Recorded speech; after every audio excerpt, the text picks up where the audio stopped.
चिंतन श्री गुरुदेव दत्त. श्री स्वामी समर्थ. तुम्ही सुद्धा स्वामींचे भक्त आहात ना? तर बघा, स्वामींचे भक्त स्वामीवर श्रद्धा ठेवतात. ते आपल्या गुरुवर श्रद्धा ठेवून त्यांची पूजा करतात, नामस्मरण करतात. परंतु तरीसुद्धा त्यांच्या मनात एक प्रश्न सतत डोकावत राहतो की मी एवढं करूनही माझ्या आयुष्यात बदल का दिसत नाही. याच प्रश्नातून अनेकांचा स्वामीवरील विश्वास हा डळमळीत होतो आणि काही जण केवळ शांत राहतात. तर काहींच्या मनात कदाचित माझी भक्ती कमी असेल किंवा माझ्या भक्तीत काहीतरी त्रुटी असतील. पण खरं रहस्य इथंच दडलेलं आहे. बघा, हे रहस्य समजून घेतल्यावर तुमचा स्वामींवर जो विश्वास आहे ना, तो वाढत जाईल.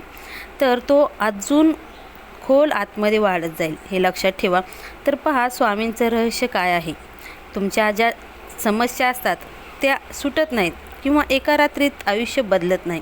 स्वामींचे रहस्य आहे ते आपल्या अंतर्मनाशी असलेल्या त्यांच्या सूक्ष्म नात्यात. आणि हे नातं समजलं ना, भक्तीची एक सवय बनते. हे नातं उमगल्यावर श्रद्धा अनुभवात बदलते.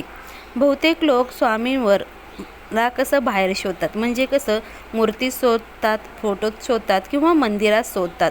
परंतु हे चुकीचं आहे. बघा, ते अपूर्ण आहे. कारण स्वामी हे केवळ बाह्य स्वरूपात मर्यादित नाही, तर ते चेतनेचे तत्त्व आहे.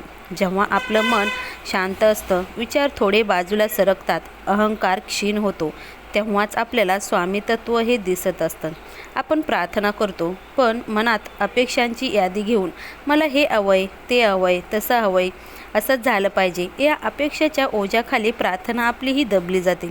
स्वामी ऐकत असतात, पण आपण ऐकायला तयार नसतो. कारण स्वामी उत्तर देतात ते आपल्या अपेक्षेप्रमाणे नाही, तर आपल्या गरजेनुसार.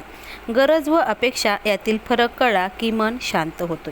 खूप वेळा असं होतं की आयुष्यात एखादी गोष्ट आपल्या मनाविरुद्ध घडते, नोकरी जाते, नात्यात तणाव येतो, आरोग्य ढासळतं, अपमान सहन करावा लागतो. अशा वेळी पहिली क्रिया असते ती म्हणजे स्वामींचा आपण भक्त असून माझ्या बाबतीतच असं का. आणि दुसरं मोठं रहस्य आहे की स्वामी कधीही शिक्षा देत नाही, ते आपल्याला तयार करत असतात. ते आपल्याला अपयश वाटतं ना, तर ते आपल्यासाठी आतून परिवर्तनाची सुरुवात असते. स्वामींची कृपा नेहमी सुखाच्या रूपात प्रकट होईल असं नाही. कधी कधी ती अस्वस्थता म्हणून सुद्धा येते, कधी प्रश्न म्हणून, कधी अश्रूमधून, तर कधी अनुभवामधून सुद्धा आपल्याला ती दिसत असते. आपल्याला योग्य दिशेने ती नेत असते. हे कळल्यावर माणूस परिस्थितीशी भांडण थांबवतो आणि आतून ते स्वीकारायला स्वीकार करतो. आणि स्वीकार हीच खरी भक्ती आहे. अनेक भक्त म्हणतात आम्हाला काही संकेत मिळत नाही, पण खरं तर संकेत मिळत असतात. फक्त आपण ते ओळखायला शिकलो पाहिजे. कारण आपलं मन अशांत असतं, आपण विनाकारण विचार करत असतो.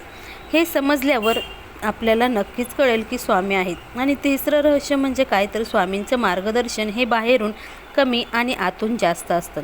आपण स्वामीकडून चमत्काराची अपेक्षा करतो, परंतु स्वामी आपल्याला विवेक देत असतात, निर्णय घेण्याची शक्ती ते देत असतात, चुकीचं ओळखण्याची जाणीव ते करून देत असतात.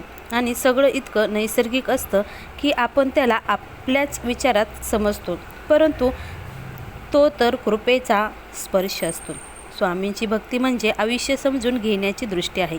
जेव्हा ते उमगतं ना, तेव्हा प्रश्न बदलतात. हे माझ्यासोबत का घडलं याऐवजी यातून मला काय शिकायचं आहे, हा प्रश्न जन्माला येतो.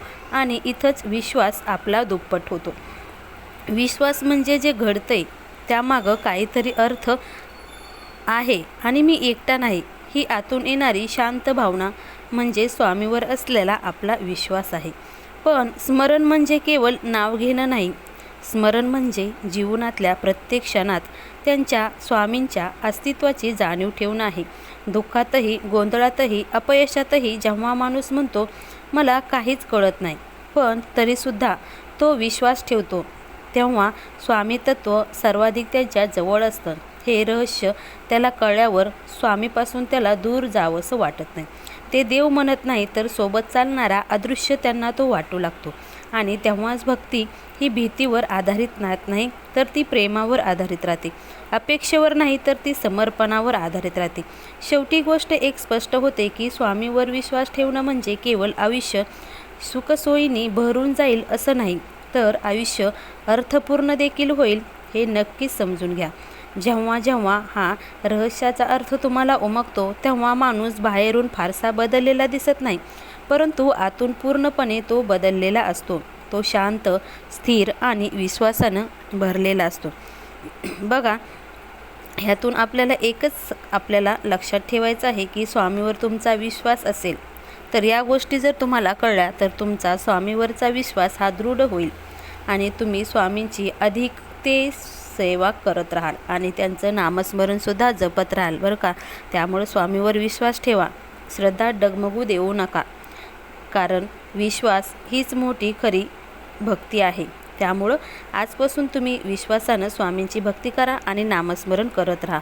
तुम्हाला नक्कीच तुमच्या कार्यात यश लाभो. स्वामी महाराज तुमच्या सर्व चांगल्या इच्छा पूर्ण करो हीच माझी त्यांच्या चरणी प्रार्थना. श्री स्वामी समर्थ. श्री गुरुदेव दत्त.